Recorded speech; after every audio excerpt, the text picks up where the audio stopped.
La ya Rasulullah, tidak Rasulullah. Demi Allah, saya ikut berperang bersama engkau itu sebenarnya bukan mengharapkan yang ini, tapi saya berharap kepada Allah, bertekad, berharap kepada Allah.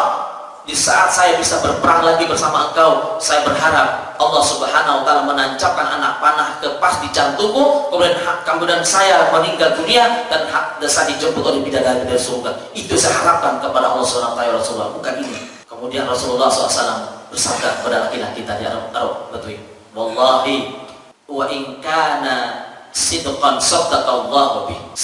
Demi Allah, seandainya dia benar-benar jujur dari hatinya paling dalam, seandainya keinginan dia dari hati yang paling dalam, dia tertancap dari hati yang paling dalam, sandarannya kuat, jujur kepada Allah Subhanahu wa ta'ala, maka Allah pasti akan membenarkan keinginannya. Akhirnya singkat cerita, perang berkecamuk lagi. Kemudian si orang-orang Arab Badui tadi apa? Ikut berperang bersama Nabi SAW.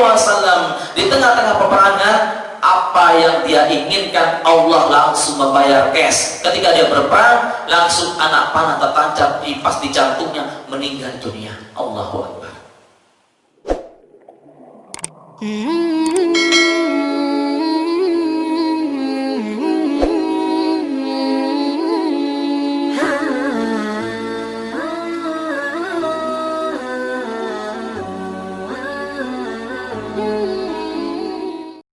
Assalamualaikum warahmatullahi wabarakatuh.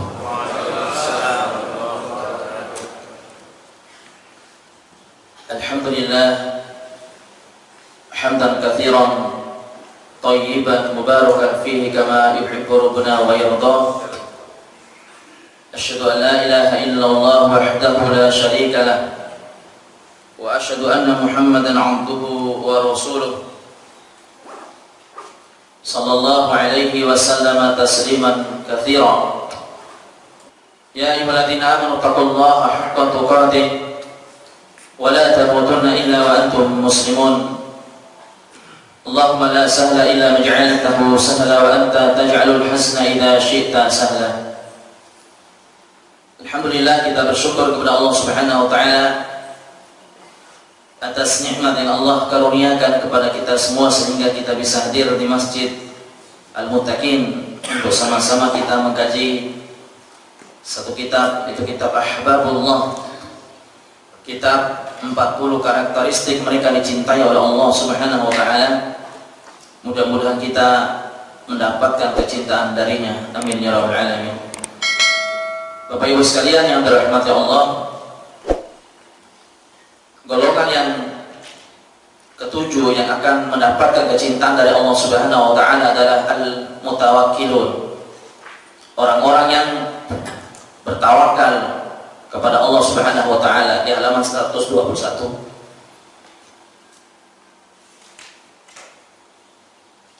Apa itu tawakal? Dijelaskan oleh para ulama salaf kita, Al-Hafidh Ibnu Rajab Al-Hambali rahimahullah ta'ala di dalam kitabnya Jami'ul Ulum wal Hikam. Al-Imam Ibnu Rajab rahimahullah ta'ala menjelaskan bahwa at-tawakkal huwa sidqu i'timadil qalbi ala Allah jalla wa ala. Tawakal adalah sidqu i'timadil qalb, yaitu benarnya penyadaran hati kepada Allah Subhanahu wa ta'ala. Sekali lagi, Al-Imam Ibnu Rajab rahimahullah ta'ala menyatakan bahwasanya tawakal adalah benarnya penyadaran hati kepada Allah Subhanahu wa ta'ala lijalbil maslahati, yaitu untuk meraih berbagai macam kemaslahatan serta menghilangkan kemudaratan, ya, baik urusan dunia maupun urusan akhirat. Jadi tawakal itu, kata para ulama, yaitu jujurnya atau benarnya sandaran hati kita kepada Allah Subhanahu wa ta'ala. dengan berkeyakinan bahwasanya tidak ada yang bisa memberikan maslahat dan mudarat kecuali Allah. Itu adalah hakikat tawakal. Jadi Bapak Ibu sekalian, kata para ulama bahwasanya orang yang benar-benar tawakal itu adalah ketika dia benar-benar jujur di dalam menyandarkan hatinya kepada Allah. Walaupun secara zahir bahwa orang itu tidak akan bisa melakukan suatu perbuatan tersebut, tapi karena dia benar-benar jujur, keikhlasan dia dari hati yang paling dalam menyandarkan kepada Allah, maka tidak ada yang tidak mustahil, tidak ada yang tidak mungkin bagi Allah Subhanahu wa taala. Allah akan memudahkan segala urusannya. Sebelum kita mulai penjelasan ini, saya mau menceritakan satu kisah. Ketika kita menghadiri satu muhadharah oleh masyayikh di Masjid Nabawi, seorang syekh di Masjid Nabawi, ada seorang kakek-kakek yang berumur 78 tahun. Beliau tiba-tiba masuk ke dalam halaqatul Quran, halaqah Quran yang diadakan di Masjid Nabawi. Beliau ini ketika ditanya sama murid-murid yang lain, jamaah yang lain, "Bapak mau ngapain ikut bersama kita yang masih muda?" Kata kakek ini, "Saya pengen menghafal Al-Quran." Lantas beliau ini diketawain gitu, diketawain sama jemaah yang masih muda di situ.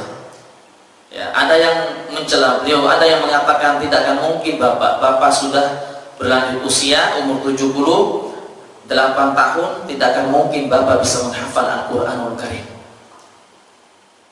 Akhirnya beliau mendekat ke syekh tadi, duduk di depan syekh. "Wahai syekh, izinkan saya untuk mengikuti halaqah engkau.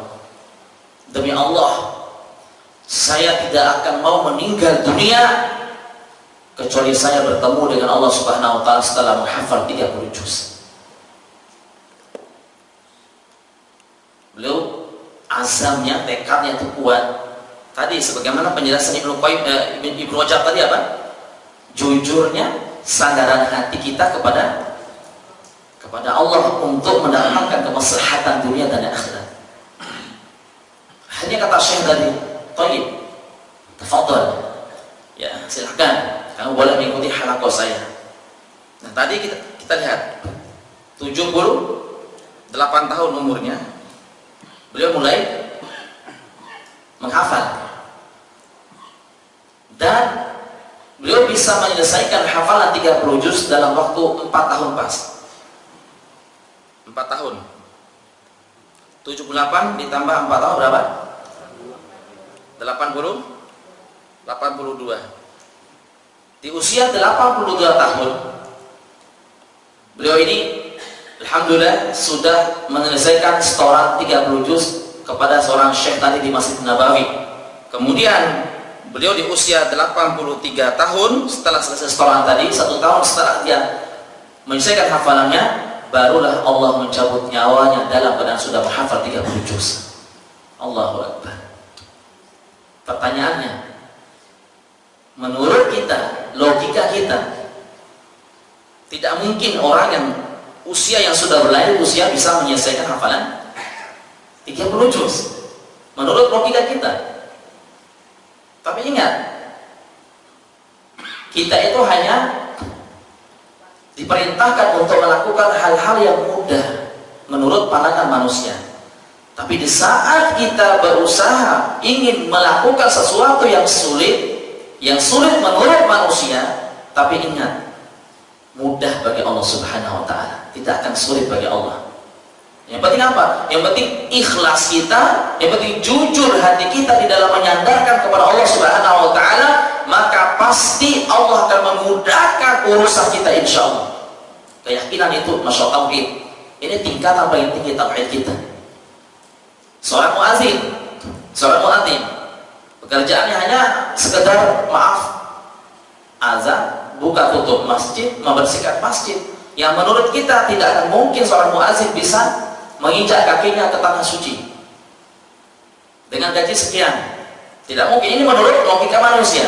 Tapi kalau Allah sudah menghendaki, ketika seorang muazin tadi bisa menyandarkan dan jujur sadarannya kepada Allah Subhanahu wa taala, hatinya itu jujur, saya pengen dengan ikhlas ingin menginjak tanah suci Mekah dan Madinah, menunaikan ibadah haji dan umrah. Ya, kalau dia benar-benar jujur menyandarkannya kepada Allah, jujur berharap hanya kepada Allah, maka pasti Allah akan memberikan jalan keluar bagi orang itu. Pasti, insya Allah. Hari ini juga misal, maaf kita mungkin pekerjaannya biasa-biasa saja, gajinya mungkin misalnya 1 juta rupiah per bulan misal, dan kita pengen tahun depan, tahun ini 2020 berkurban, ya. Nah, kalau kita benar-benar jujur keikhlasan kita dari hati, Bapak Ibu sekalian, penyadaran hati kita itu jujur kepada Allah, kita ingin apa? Berkurban, pasti Allah akan memberikan jalan keluarnya. Misal tahun ini kita pengen haji, kita pengen umroh, dan benar-benar jujur keimanannya, jujur niatnya, tulus dari hati yang paling dalam, jujur sandaran hatinya kepada Allah, maka insya Allah Allah akan memudahkan jalan dia menuju Baitullah. Maka disinilah saya bisa mengambil kesimpulan bahwasanya orang yang bisa berangkat haji dan umrah itu demi Allah, bukan karena dia memiliki kemampuan dari segi ekonomi. Bukan. Saya ulangi lagi. Orang yang bisa menginjak ke tanah suci, menunaikan ibadah haji dan umroh, itu sebenarnya bukanlah orang yang memiliki kemampuan dalam segi ekonomi. Bukan. Tapi orang yang bisa menginjak ke Baitullah, menginjak kaki ke Baitullah, itu adalah orang yang benar-benar tadinya menanamkan hati yang betul ikhlas, kemudian dia sandaran hatinya itu jujur kepada Allah, benar-benar ingin berangkat haji ataupun umrah, sehingga Allah Subhanahu wa taala mengaplikasikan keinginannya dalam kesehariannya itu, sehingga dia bisa berangkat haji dan umrah. Makanya Masya Allah, sinilah kita lihat di dalam surah Ali Imran ayat 159, kita mulai lihat di layar surah Ali Imran di ayat 100. A'udzubillahi minasyaitonir rajim. Ya, fabima rahmatin minallah. Ya, lihat ya. Fabima rahmatin minallahi linta lahum. Walau kunta faddan ghalidhal qalbi lam faddu min hawlik fa'fu anhu wastaghfir lahum wa syawirhum fil amr fa idza azamta fatawakkal 'ala Allah innallaha yuhibbul mutawakkilin. Fabima rahmatin minallah, artinya apa? Maka disebabkan karena rahmat Allah, maka kamu wahai Muhammad bisa berlaku lemah lembut kepada orang-orang sekitar kamu. Coba kita lihat di sini Bapak Ibu sekalian. Allah mendahulukan kalimat rahmatin. Coba ini ada apa ini? Ternyata di sini ada pelajaran yang sangat-sangat berharga untuk kita cermati. Kenapa dalam ayat ini Allah Subhanahu wa taala mendahulukan kalimat apa? Rahmat. Apa itu rahmat? Kasih sayangnya Allah, rahmatnya Allah. Maknanya apa? Secara tekstual ayat ini maknanya adalah fabima rahmatin minallah, maka disebabkan karena rahmat Allah lah kamu bisa berlaku lemah lembut terhadap mereka ya Muhammad. Maknanya adalah semaksimal apapun ikhtiar kita di dalam menjalankan suatu usaha, kalau Allah tidak mengizinkan maka tidak akan pernah terjadi. Saya ulangi lagi, sekuat apapun seseorang itu dari segi fisik, banyak orang yang kuat dari segi fisik, pandangannya, penglihatannya sempurna, bisa melihat, kakinya sempurna, bisa melangkah, tangannya sempurna, bisa digunakan untuk memegang. Tapi dari sempurnanya fisik seseorang itu, kalau Allah tidak memberikan rahmat, maka dia tidak akan mungkin bisa melangkahkan kakinya ke masjid ini untuk sholat berjamaah. Maka segala sesuatu kemudahan yang kita lakukan itu sebenarnya bukan karena kemampuan fisik kita, bukan karena kita mampu dalam melakukan hal itu, tapi benar-benar karena rahmat Allah Subhanahu wa ta'ala. Ini keyakinan Ahlus Sunnah wal Jamaah. Paham gak? Makanya Allah di dalam ayat ini mendahulukan apa? Fabima rahmatin, maka dengan rahmat Allah lah kamu bisa berlaku lemah lembut. Walaupun kita berusaha untuk berbuat lemah lembut sama orang, tapi tetap juga nggak bisa kalau Allah tidak memberikan rahmat kepada kita, Pak. Ya. Makanya orang yang paling tahu tentang keadaan suami itu adalah siapa? Istrinya. Walaupun misal di saat seorang laki-laki ketika bertemu sama perempuan, dia berusaha lemah lembutnya itu dibikin-bikin gitu loh, supaya AWW itu jatuh cinta sama dia, supaya perempuan itu jatuh cinta sama dia. Dia berusaha untuk apa? Lemah lembut. Walaupun dibikin bagaimana caranya supaya dia lemah lembut ketika bertutur kata sama si perempuan itu, tapi kalau Allah tidak memberikan rahmat kepada orang itu untuk berlaku lemah lembut, tidak akan pernah bisa lemah lembuti orang, walaupun dibikin-bikin. Makanya ketika kalau ada orang bertanya, ya, kalau ada pertanyaan, siapakah orang yang paling tahu tentang karakter dan akhlak serta sifat seorang suami, maka orang yang paling tahu itu adalah istrinya, karena dia hidup 24 jam bersama istrinya, dan istrinya inilah yang tahu bagaimana karakter suaminya, bagaimana sifat suaminya. Kenapa? Karena ketika suami hidup bersama istrinya 24 jam, itu bukan dibuat-buat sama suaminya, bukan dibikin-bikin bagaimana lemah lembut sama istrinya, bagaimana berlaku adil, berlaku baik kepada istrinya. Itu bukan karena dibikin-bikin oleh seorang suami, tapi itulah sejatinya, ya, kemurnian akhlak seorang suami seperti itu, ya, aslinya seperti itu, ya. Makanya kita lihat lagi bahwasanya Rasulullah SAW ketika beliau berdoa kepada Allah, doanya Rasulullah seperti ini. Nah, ya Hayyu ya Qayyum bi rahmatika astaghfir. Artinya apa? Ya Hayyu, wahai zat yang maha hidup, ya Qayyum, wahai zat yang maha berdiri sendiri, bi rahmatika astaghfir, dengan rahmatmu astaghfir, hamba meminta pertolongan, istighotsah, meminta pertolongan. Nah, kita mendahulukan kalimat apa? Bi rahmatika, dengan rahmatmu. Padahal sebenarnya secara tekstual, ya, bahasa Arab yang sebenarnya itu kalimatnya adalah astaghitsu, ini nomor 1, baru ini nomor 2. Secara bahasa Arabnya yang benar, Pak. Astaghitsu bi rahmatika. Paham nggak? Saya ulang lagi. Seharusnya dalam susunan urutan bahasa Arab itu, kalau kita belajar bahasa Arab di Libya itu seperti itu, Pak. Nah, urutan bahasa Arab yang benar itu kayak gini, Pak. Astaghitsu, apa tadi? Bi rahmatika, hamba memohon pertolongan dengan rahmatmu ya Allah. Seharusnya urutannya seperti itu, Pak. Tapi Rasulullah SAW mendahulukan kalimat apa? Kalimat apa, Pak? Rahmat.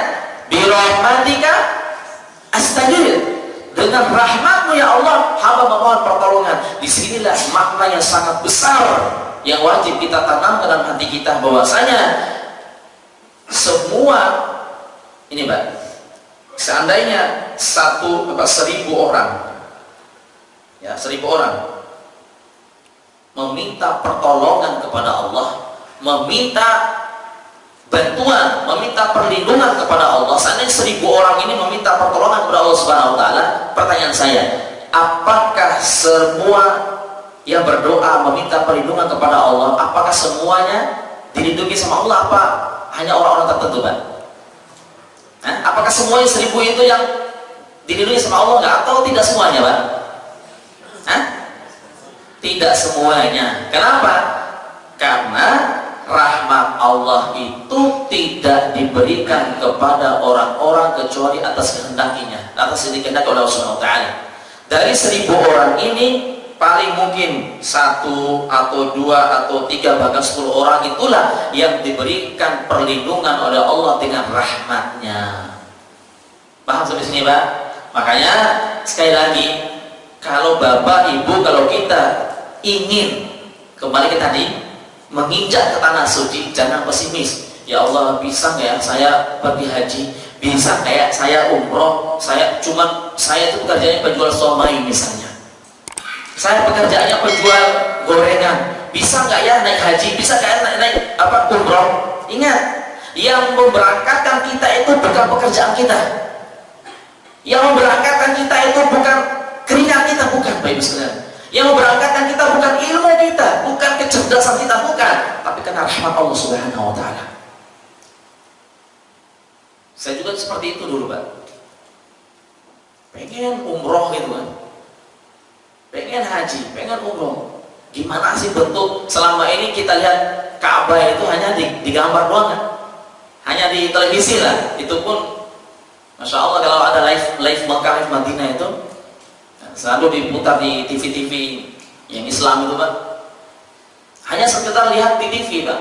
Tapi kalau kita benar-benar jujur dari hati kita, pengen benar-benar tadi untuk apa, Pak? Untuk menaiki pada haji dan umroh, pasti Allah akan memberikan rahmat dan memudahkan kita untuk menuju Baitullah, pasti, Pak. Yang penting tadi apa? Satu aja kuncinya, jujur. Hati kita itu jujur, menanamkan keinginan untuk melakukan sesuatu. Saya teringat dengan satu hadis Nabi Sallallahu Alaihi Wasallam, hadis yang diriwayatkan Imam Ahmad, disahihkan oleh Syekh Albani rahimahullah taala. Perhatikan hadisnya. Ada seorang sahabat yang menuturkan, Ja'a A'rabiyyun ila Nabi Sallallahu Alaihi Wasallam. Suatu hari datanglah seorang Arab. Arab itu orang Arab Badui. Kalau bahasa kita itu apa, Pak? Orang yang primitif banget, yang tinggal di di lereng-lereng gunung. Orang yang tinggal di lorong-lorong gunung, lereng gunung, di kaki gunung. Ya, pokoknya orang pedalaman sana lah. Suatu hari dia pernah datang kepada baginda Rasulullah SAW. Fa aslama wa amana bih. Lalu dia pun masuk Islam, kemudian dia beriman kepada ajaran Rasulullah SAW. Dia bersyahadat di depan Rasulullah. Wahai Rasulullah, saya mau masuk Islam, saya mau beriman kepada ajaranmu, wahai Rasulullah. Apa yang harus saya lakukan sekarang ini? Bersyahadat. Satu, syahadat dulu. Masya Allah, dia bersyahadat nih. Ya, saat itu dia bersyahadat. Setelah bersyahadat, saat itu Rasulullah SAW berangkat perang. Ya. Kemudian orang Arab Batu ini berkata, wahai Rasulullah, saya ingin ikut berperang bersama engkau, wahai Rasulullah. Saya ingin ikut berperang bersama engkau, wahai Rasulullah. Saya ingin apa? Saya ingin mendapatkan pahala dari Allah Subhanahu wa taala. Baik, akhirnya singkat cerita, dia ikut berperang bersama Nabi Sallallahu Alaihi Wasallam. Ya. Kemudian dia berhasil membunuh beberapa orang kafir saat itu. Singkat cerita, dia setelah pulang dari peperangan, beberapa bulan kemudian Rasulullah SAW membagi harta apa? Bagi sana apa namanya? Rampasan perang, iya bahasanya apa? Ghanimah, harta ghanimah. Nih, Rasulullah SAW mengumpulkan semua pasukan perang yang ikut berperang bersama Nabi tadi. Kemudian Nabi SAW memberikan apa? Membagikan harta ghanimah. Dari sekian banyaknya pasukan perang bersama Rasulullah SAW tadi, Satu yang nggak ada di situ, Pak. Siapa? Orang Arab Badui tadi. Orang Arab Badui tidak menghadiri acara pembagian apa? Harta ghanimah. Lalu Rasulullah SAW menitipkan ghanimah ini kepada salah seorang sahabat. Coba kamu berikan ghanimah ini bagian si fulan ini, ya, karena dia pernah ikut berperang bersama kita. Kemudian sahabat yang diamanahi untuk memberikan ghanimah kepada si Arab Badui tadi mencari tahu di mana tempat tinggalnya si Arab Badui. Akhirnya ketemulah dia. Kemudian sahabat tadi berkata kepada siapa? Kepada si Arab Badui, "Ya rajul, ya fulan, hada qismun qassama Rasulullah sallallahu alaihi wasallam lak." Wahai siapa? Orang Arab Badui lah bahasa kita. Ini adalah bagian kamu dari harta ghanimah yang mana kamu ikut berperang bersama Rasulullah SAW. Ini pembagian yang dibagikan oleh Rasulullah SAW. Hanya si fulan ini, si Arab Badui tidak mau terima, Pak. Enggak mau saya. Saya ikut berperang bersama Nabi, bukan mengharapkan ini bukan. Tapi ini amanah dari Rasulullah yang wajib saya sampaikan kepada kamu, kata sahabat ini. Kekehnya, enggak mau saya terima. Karena tujuan saya berperang bukan untuk mengharapkan ini. Masya Allah, Pak. Baik, kalau begitu kamu terima dulu, kamu bisa bertemu dengan Nabi. Akhirnya dia menerima ghanimah itu, kemudian dia datang ke Rasulullah SAW, menghadap Nabi SAW. "Ya Rasulullah, wallahi, demi Allah, apa yang kau lakukan kepada wahai Rasulullah?" Apa kata Rasulullah? "Qasamtu hada ismun qasamtu lak." Ini adalah bagian kamu yang aku berikan kepada kamu karena kamu ikut apa? Berperang bersama kami, kata Rasulullah SAW. "La ya Rasulullah, tidak Rasulullah. Demi Allah, saya ikut berperang bersama engkau itu sebenarnya bukan mengharapkan yang ini, tapi saya berharap kepada Allah, bertekad, berharap kepada Allah. Di saat saya bisa berperang lagi bersama engkau, saya berharap Allah Subhanahu wa ta'ala menancapkan anak panah ke pas di jantungku, kemudian saya meninggal dunia dan saya dijemput oleh bidadari dari surga. Itu saya harapkan kepada Allah Subhanahu wa ta'ala, Rasulullah, bukan ini." Kemudian Rasulullah SAW bersabda kepada laki-laki tadi Arab Badui, "Wallahi, wa in kana sidqan sadaqallahu bih." Demi Allah, seandainya dia benar-benar jujur dari hatinya paling dalam, paham gak maksudnya? Seandainya keinginan si Arab Badui tadi, keinginan untuk apa tadi, Pak? Bu? Hah? Mati syahid ya? Seandainya keinginan dia dari hati yang paling dalam, dia tertancap dari hati yang paling dalam, sandarannya kuat, jujur kepada Allah Subhanahu wa ta'ala, maka Allah pasti akan membenarkan keinginannya. Akhirnya singkat cerita, perang berkecamuk lagi. Kemudian si orang-orang Arab Badui tadi apa? Ikut berperang bersama Nabi SAW. Di tengah-tengah peperangan, apa yang dia inginkan Allah langsung membayar cash. Ketika dia berperang, langsung anak panah tertancap pas di jantungnya, meninggal dunia. Allahu Akbar. Masya Allah. Secara logika kita nggak mungkin orang Arab Badui ya mati syahid karena dia hanya tinggal di lereng gunung, tinggal di kaki gunung, jauh dari perkampungan, jauh dari perkotaan gitu kan. Tapi Masya Allah, karena keinginan dia untuk mati syahid, jujur serta ketawakan dia kepada Allah yang kuat, Allah memberikan kontak, memberikan cash untuk mati syahid saat itu juga. Masya Allah. Paham sampai sini, Pak? Maka Rasulullah SAW menyebutkan apa? Man qalaba sidqan min qalbihi, man qalaba syahadatan bisidqin min qalbihi. Barang siapa yang benar-benar meminta mati syahid kepada Allah dari hati yang paling dalam, jujur sandarannya hatinya kepada Allah, dia minta mati syahid, maka Allah akan memberikan kesyahidan kepada orang itu. Wa in mata ala firashihi, walaupun dia meninggal di atas ranjangnya. Masya Allah. Yang penting satu, apa tadi Pak Ibu? Kuncinya apa? Jujur, ikhlas niat kita dari hati kita baik dalam. Masya Allah. Sinilah kesimpulan lagi, sebagaimana disebutkan oleh para ulama salaf kita apa? Kunna nagzu Laisa biquwwatina walakinna bi'amalina. Kami dulu para salafus saleh, kami berperang bukan dengan amalan, bukan dengan kekuatan kami, tapi kami bisa mengalahkan musuh kami dengan keimanan kami dan ketawakulan kami kepada Allah Subhanahu wa taala. Masya Allah. Baik, kita kembali kepada ayat tadi Bapak Ibu sekalian. Surat Ali Imran. Ayat berapa tadi? 159. Lihat ayat. Fabima rahmatin minallahi linta lahum. Maka dengan rahmat Allah kamu bisa berlemah lembut kepada mereka, wahai Muhammad. Walau kunta faddan ghalidhal qalbi lam faddu min hawlik. Seandainya kamu bersikap keras kepada orang-orang musyrikin Mekah saat itu, cara dakwah kamu itu keras gitu loh. Rasulullah memberikan nasihat kepada Rasulullah, Allah memberikan nasihat kepada Rasulullah SAW, kalau berdakwah itu jangan keras-keras gitu loh. Jangan main kopak kafir gitu kan. Masya Allah, ente kafir, ente kopak, main kopak kafir aja kerjanya gitu kan. Ini dilarang oleh Rasulullah SAW ya. Makanya dakwah itu mengajak, bukan mengejek. Paham gak ya? Dakwah itu mengajak orang untuk takut kepada Allah, bukan mengejek dia.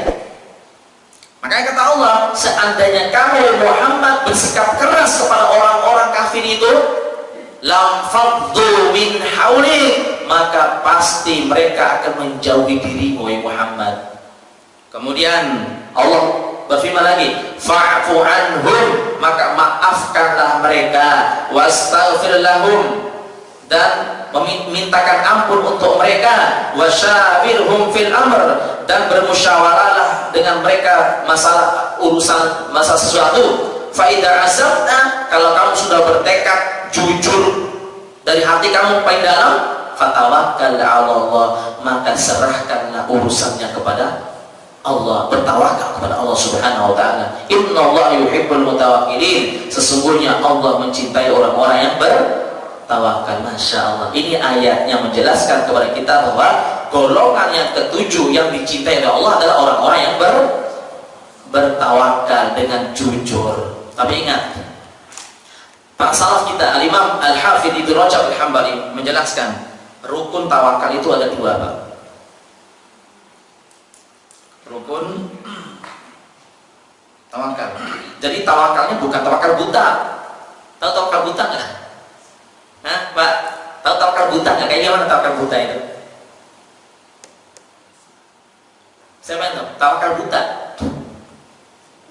Tawakal buta itu, misalnya kayak gini.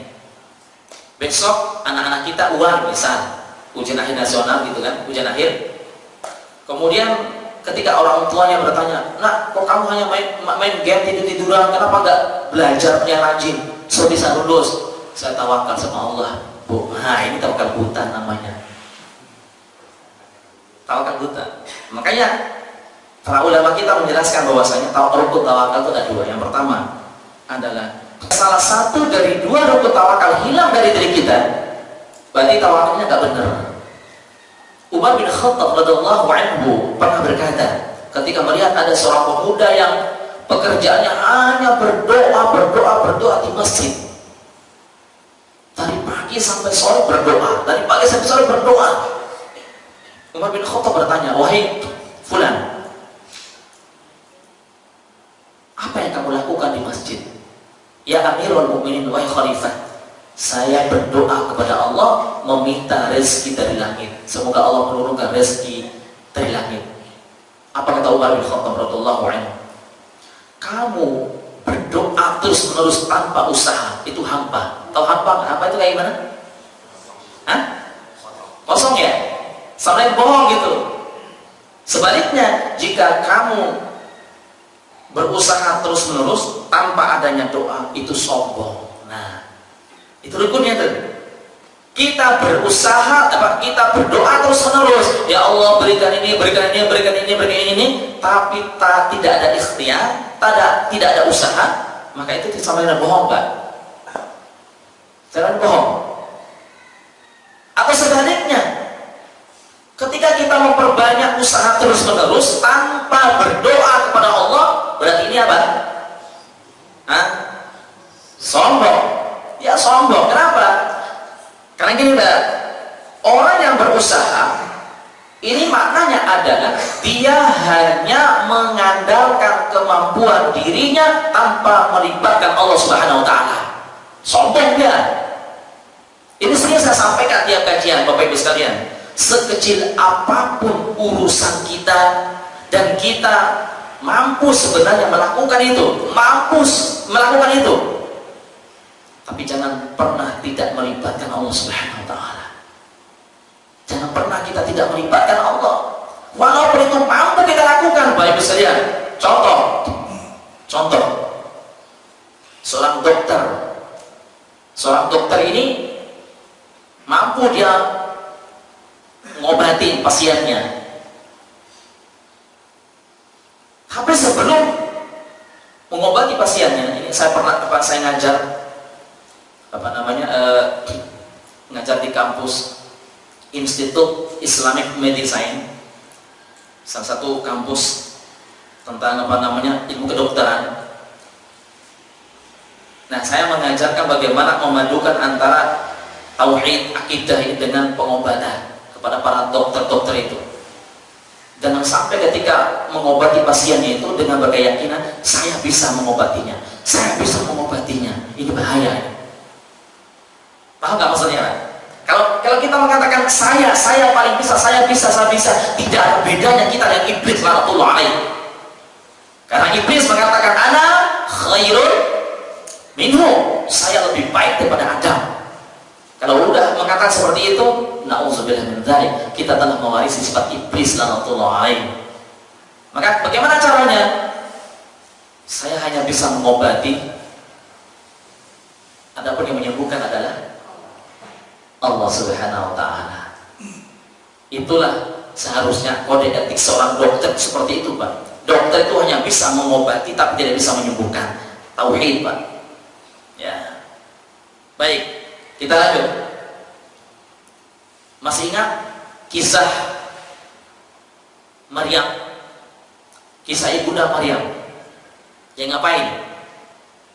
Ibunda Maryam. Yang pertama dulu saya menceritakan kisah Nabi Ayub alaihissalatu wassalam.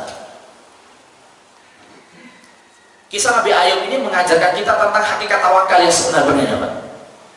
Nabi Ayub, beliau sakit. Berapa lama sakit Nabi Ayub? 18 tahun. Secara ilmu medis hari ini, penyakit seburuk-buruknya penyakit orang hari ini, maka tidak pernah terjadi penyakit sakitnya seperti penyakitnya Nabi Ayub, sakit Nabi Ayub. Berarti Nabi Ayub ini sakitnya paling parah, dan lamanya itu sampai 18 tahun namanya. Allahu Akbar. Coba kita lihat di sini, Pak. Kisah yang sangat menarik. Nanti bisa dibaca dari awal sampai akhir dalam surat Al-Anbiya itu ada. Dan tafsir Ibnu Katsir nanti bisa dibuka. Nabi Ayub alaihissalam diuji oleh Allah Subhanahu wa taala dengan sakit. Dan ingat Bapak Ibu sekalian, ujian yang paling banyak menimpa umat Islam kita hari ini ada 2 ujian. Saya ulangi lagi. Ujian yang paling banyak menimpa kita ada 2. Ini sebelum saya jelaskan kisah Nabi Ayub. Ini penting banget ya.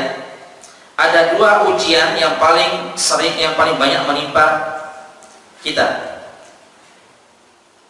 Yaitu di dalam surah Al-An'am ayat 44. Kita buka dulu dalilnya. Ujian apa itu? Al-An'am ayat 44. 42 ya. Ini A'udzubillahi minasyaitonir rajim.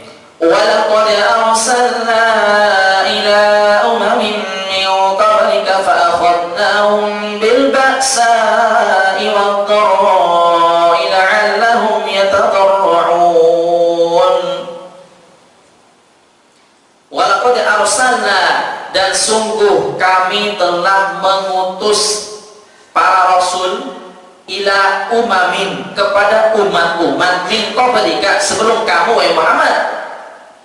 Fa akhadnahum bil ba'sa, maka kami memberikan ujian kepada mereka, menguji mereka dengan dua ujian. Nah, ini kesimpulan para ulama salaf kita bahwasanya ujian yang paling banyak menimpa manusia ada dua ujian. Ini pasti terjadi pada diri kita. Dua ujian. Yang pertama adalah bil ba'sa, yaitu ujian kemelaratan. Kemelaratan itu apa, Pak? Kemiskinan, ya. Yang kedua, wadharra, dan kesengsaraan. Kesengsaraan itu apa? Sakit. Sakit. Berarti ada dua ujian yang sering menimpa kita. Adalah yang pertama apa? Kemiskinan. Yang kedua apa? Sakit, ya? Ya, sakit. Quran surat Al-An'am, surat keberapa Al-An'am? Surat ke-6, ya? Ke-6 atau ke-7? Ke-6 ayat 42. Ini dalilnya, Pak. Coba kita yang ada di sini, di masjid ini, dari dua ujian ini, apakah pernah kita diuji dengan salah satu dari dua ini? Pernah nggak, Pak?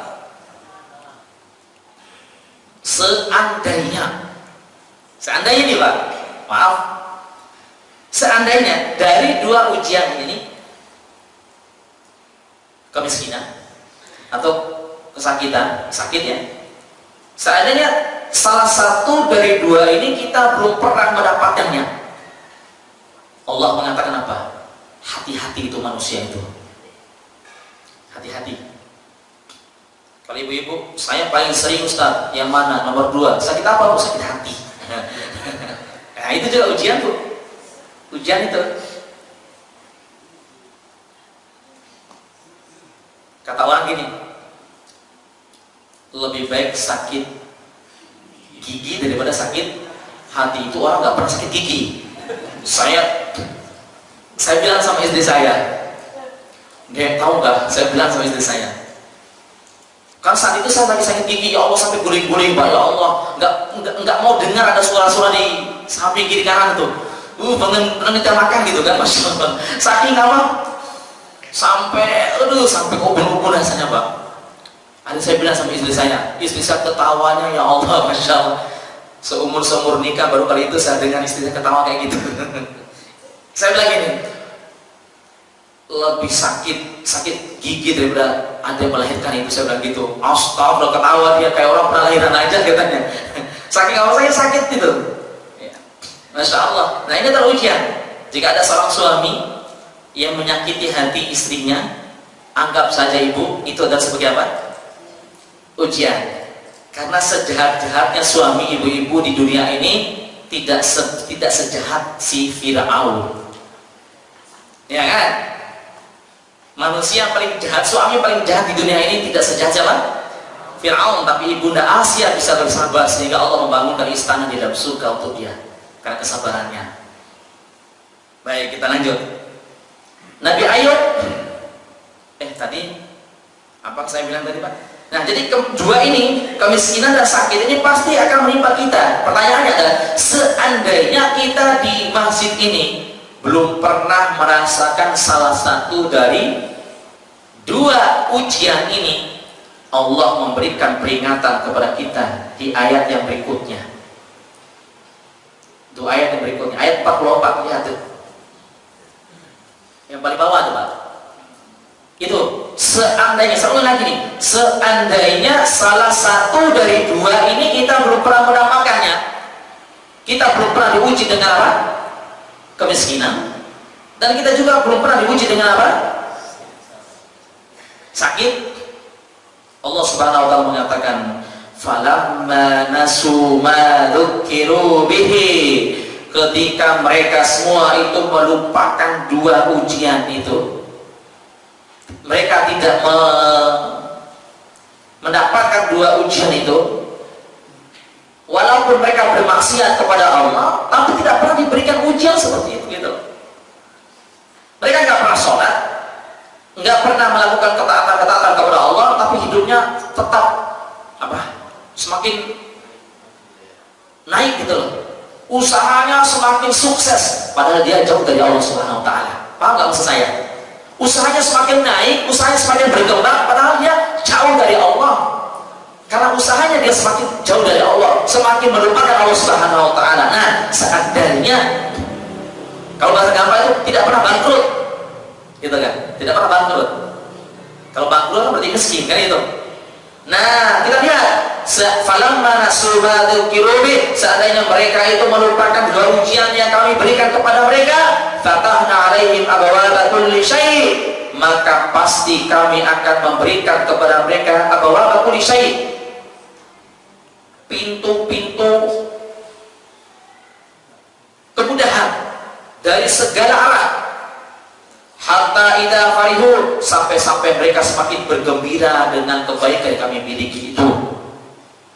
Kemudian akhadnahum baghtatan, lalu kami mengazab mereka secara tiba-tiba, faidahum mublisun, sementara mereka itu tidak mengetahuinya, sementara mereka itu sudah lalai, kami langsung mengazab mereka secara tiba-tiba.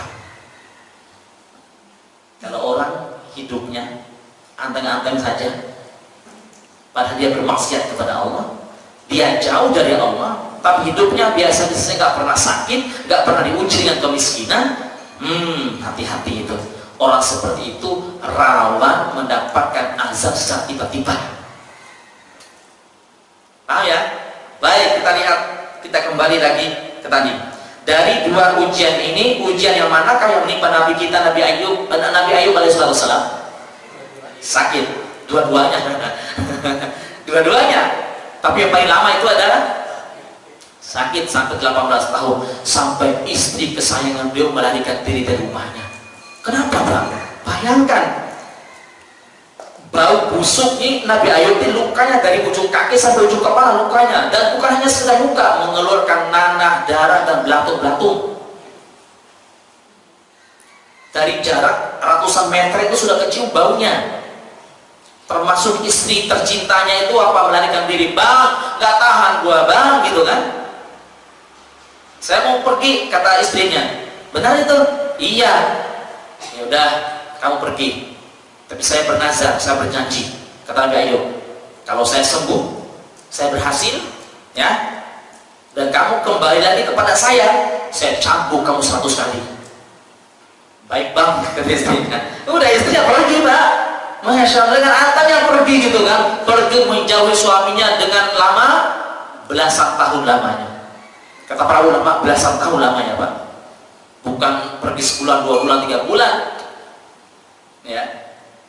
Nah, singkat cerita, Nabi Ayub alaihissalam diusir dari mana? Dari perkampungan itu, Pak. Diusir oleh masyarakat setempat itu. Kenapa? Mereka nggak tahan baunya itu luar biasa. Ayub, kamu ini penyakitnya, aduh, aneh-aneh saja, udah kamu pergi. Akhirnya dengan rasa kecewa, beliau itu meninggalkan kampung halamannya, lalu beliau datang ke padang pasir. Coba, seorang nabi yang mulia diuji apa, diusir, coba. Makanya kalau kita diusir dari kampung itu hal yang biasa gitu, Pak. Diusir dari kampung hal yang biasa. Kenapa? Nabi Ayub diusir, Nabi Muhammad diusir nggak? Bukan diusir lagi, mau dibunuh, dikatakan hada majnun. Apa majnun, Pak? Error, gitu, gila. Kita belum pernah dikatakan gila. Lu gila banget, gitu kan. Nah, Nabi Ayub berada di padang pasir, di bawah terik matahari, tidak ada pepohonan, panasnya luar biasa di situ beliau. Kemudian kita lihat di sini, apa korelasinya antara kisah Nabi Ayub dengan tawakal, gitu loh.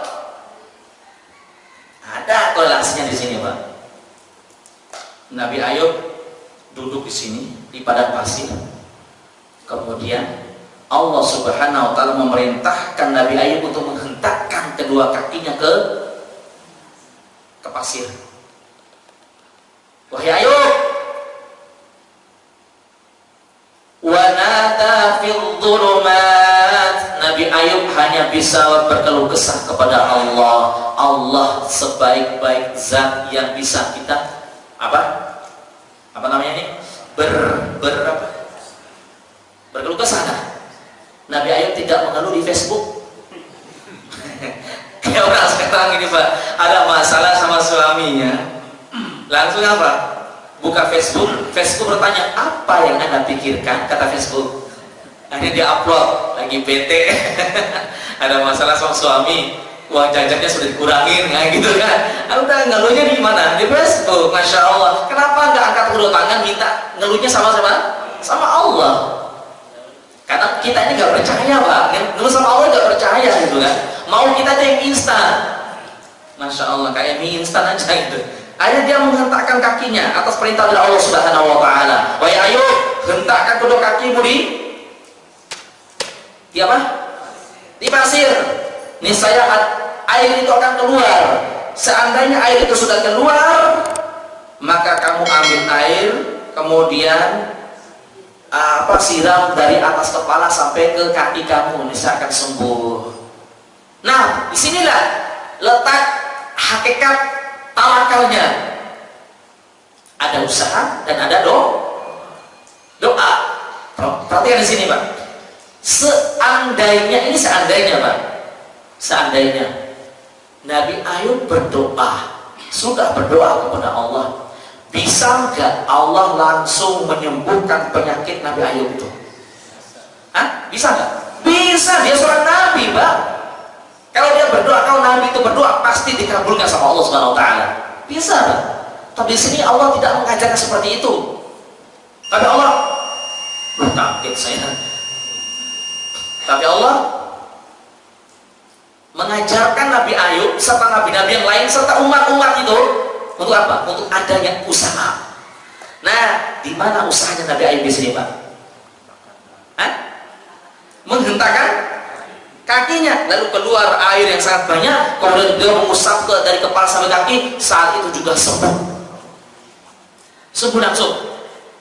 Disinilah korelasinya kisah ini dengan hakikat tawakal kepada Allah Subhanahu Wa Taala, bahwa tawakal tidak cukup dengan berdoa, walaupun Pak, bisa saja Allah menurunkan hujan uang. Mau nggak seandainya hujan uang Pak?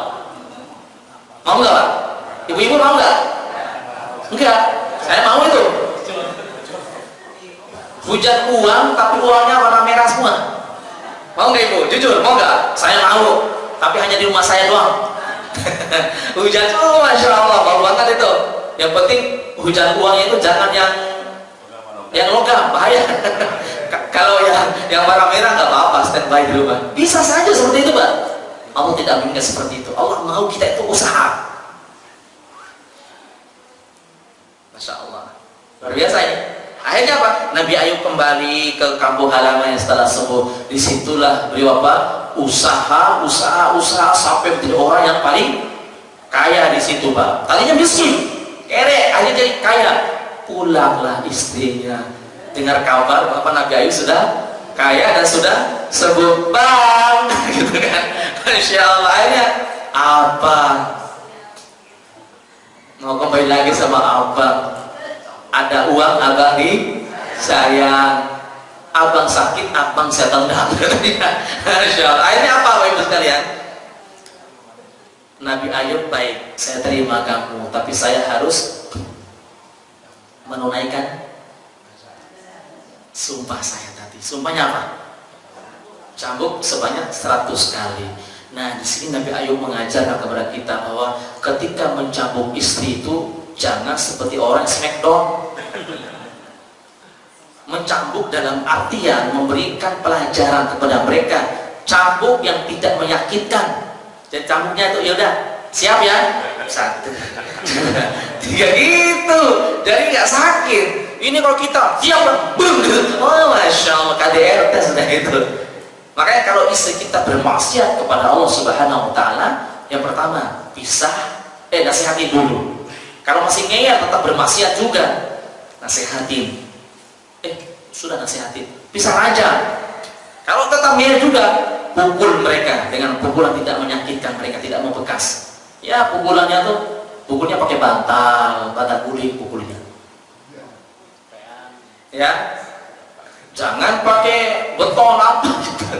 Masya Allah. Kira-kira sudah paham ya kisah Nabi Ayub ya? Sudah? Baik, kalau sudah paham, berarti sudah selesai penjelasan kita. Ada pertanyaan silakan. Ada yang mau ditanyakan? Makanya saya senang kajian di sini karena gak ada yang mau tanya. Langsung paham gitu loh, Masya Allah. Insya Allah kita bisa bertemu kembali di hari Ahad keempat di bulan Februari. Sebelumnya saya mau nasihati satu saja, gak usah banyak-banyak. Perkataan Al-Imam Ibnu Rajab Al-Hambali di dalam kitab Lataiful Ma'arif. Beliau mengatakan gini, Pak.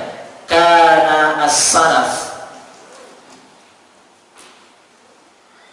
yataqabaluna Ramadhana bi sittati ashhurin. Bahwa para salafus saleh terdahulu ketika mereka mau bertemu dengan bulan Ramadan, mereka mempersiapkan dirinya selama 6 bulan sebelum Ramadan. Kita nggak nyampe 6 bulan. Tinggal berapa hari, berapa bulan kira-kira, Pak? Lebih kurang berapa? Sebentar lagi mau masuk bulan 2.